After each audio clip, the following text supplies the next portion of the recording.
ọmọ alágẹ̀dú ẹ̀kọ́ àlejò ọba tuntun. arẹ́lẹ́kọ̀ọ́ ẹ̀kọ́ àlejò ọba tuntun. gbogbo ará Ìbàdàn pátápátá. ẹ̀sìnkú àlejò ọba tuntun. Óyá o, óyá o, óyá n'Íbàdàn nílé Olúyọ̀lé. Óyá o, ogun kò wárí, ogun kò wárí, ọmọ Ìbàdàn ìṣẹ́gbẹ́ nìkọ̀ọ̀kan, ogun kò wárí. Hi guys, it's Larry again and I'm currently at the Olubadan Coronation. In this video, I'll be showing you how this festival is being done whenever a new Olubadan is being elected to power.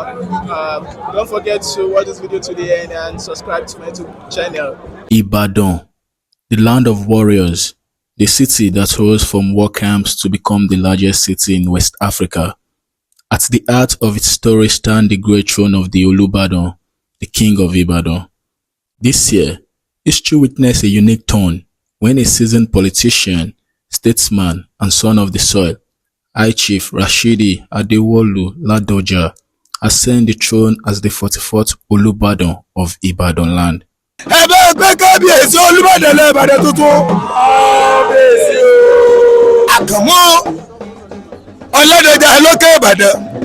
Ọmọ Olúgbò, àwọn kan òwe, àwọn kan ẹ̀gúsí, bàbá gorí àpèrè, lọ́lúyọ̀lé ibi àwa lọ́wọ́lọ́wọ́, orí yẹgíríyà ẹ̀yìn jẹ́, ìsọ̀lá olóríkì akọni, èyàn tó bá rókè Ìbàdàn, lílé Olúyọ̀lé, tí ọba mo rí ìyẹgí, ọjọ́ bí ẹni tó rẹ̀kọ́, tí ọmọkun, tí ọmọ̀sà, bẹ́yẹn bá rókè Ìbàdàn, tí ọba mo jaba, tí ọmọ bẹ̀rẹ̀, kọ̀mọ̀dé arẹrẹ, eléyìn ọjọ́ bí ẹni tó rẹ̀lé ẹ̀pẹ́, alárọ̀ ni, tí ọjẹjà àrọ̀, tí ọrẹjà àbúrò mú wálé, èyàn tó bá rẹ̀ Ìbàdàn, tí ọmọ gẹ́gẹ́, tí ọmọ ògùnpá, èyàn tó bá rẹ̀ Ìbàdàn, tí ọmọ lábọ́, tí ọmọ bòdì àfin, lókè agúgù, eléyìn ni ọjọ́ bí ẹni tó rò èkó, àkété, tí ọmọ òkú, ẹ̀dẹ́gbọ́ bá ṣe kábíyèsí fọ́ba. Kábíyèsí o.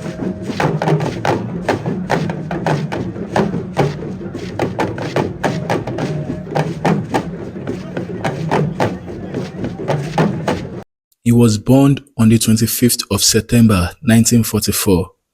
He grew up in Ibadan at a time when the city was expanding its influence as a political and cultural powerhouse in Nigeria.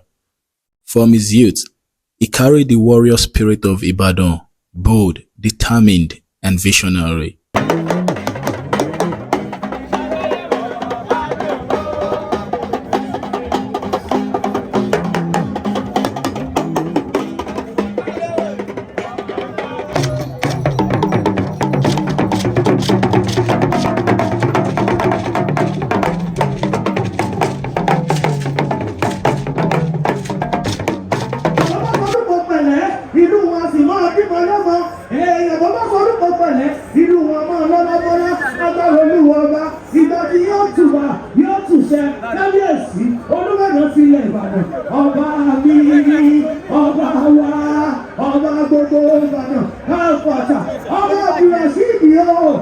The throne of the Olubadan is unlike any other in Yorubaland.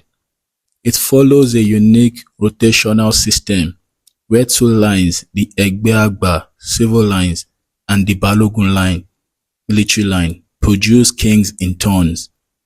Rashidi Ladoja, having risen through the ranks of the Olubadan in council as Otun Olubadan, patiently awaited his time.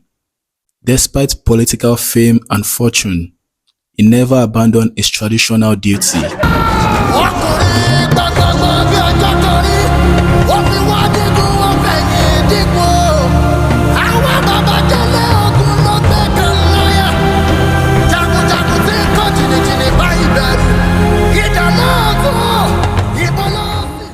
OBA Ladoja's journey is more than a story of royalty. It is a reflection of Ibadan's spirit, a city that rewards resilience, honors patience, and celebrates service. From politics to the palace, his life embodies leadership, wisdom, and the enduring heritage of Ibadan.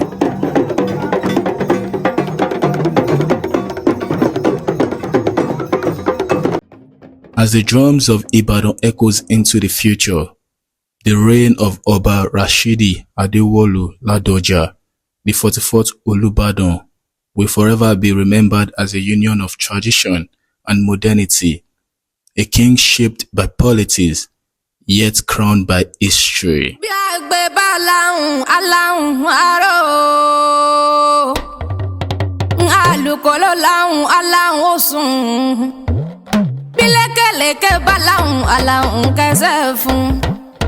Àtọ́jáde wọn fọ̀hún ẹnu mi ìgbé kíké níṣẹ́yẹ nínú oko. Àwọn ọmọ Ìbàdàn nílé Olúyọ̀lé ọmọ Arólú owó. Arólú owó nìyẹn ọmọ oníkẹ́ lárúmọ̀ tẹ́nìtà àná kálukú jọ yàrá ẹ lójú. Ọmọ ẹni mi òjò ọmọ Arólú owó. Ọlá mi òjò ọmọ Adógbóyọ̀kẹ́. Òjò dákú mọ́ bàrẹ̀ mi oníjẹ́. Èmi ò máa mọ̀ bọ́lọ́run bá lè fè níbù mi. Ẹ̀sà lólo ògbìn tí mo rẹ́yìn ọrùn yá súnké sí. Ẹ̀sà lólo ògbìn tí mo rẹ́yìn ọrùn yá súnké sí o. Olùbàbá Bọ́lá Tinubu ọmọ olódòdè Tinubu ọmọ olódòdè Bọ́lá Tinubu Tinubu Tinubu Bọ́lá Tinubu ọmọ olódòdè Bọ́lá Tinubu ọmọ olódòdè.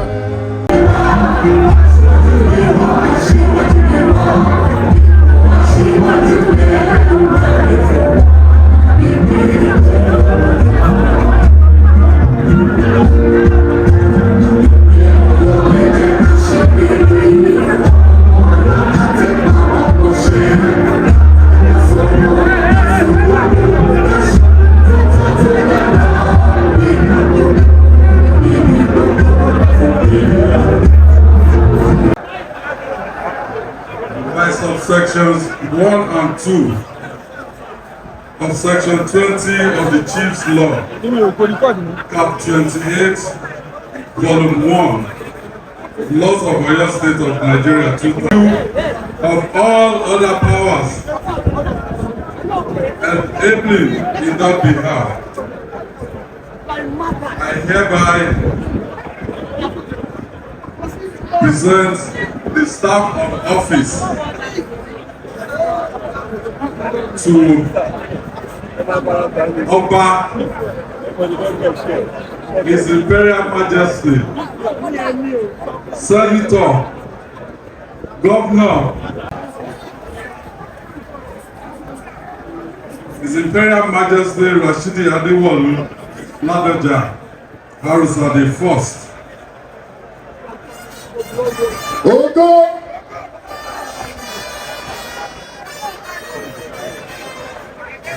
This is in confirmation of the party recognized status of the 44th Olubadan of Ibadanland. I so present.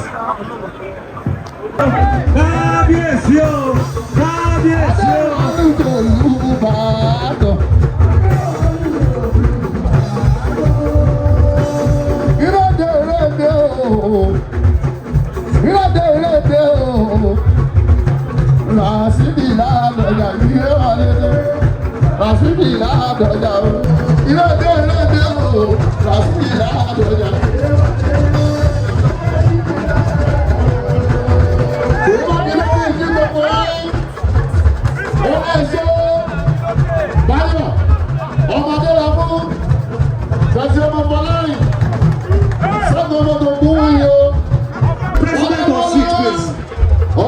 President on 6, please. Can we please allow the king to go back to his seat?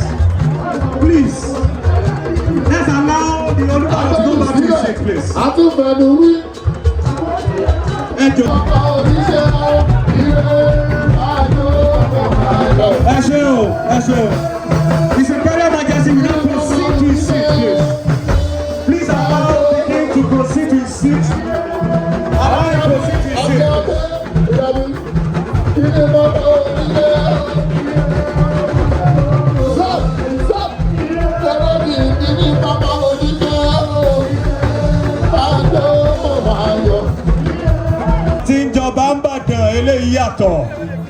Ìdẹ̀radé special. Àkànbí bọ́lábọ́lá àmẹ́ta olódòdó. Bọ́lábọ́lá ni àmẹ́ta Tinubu.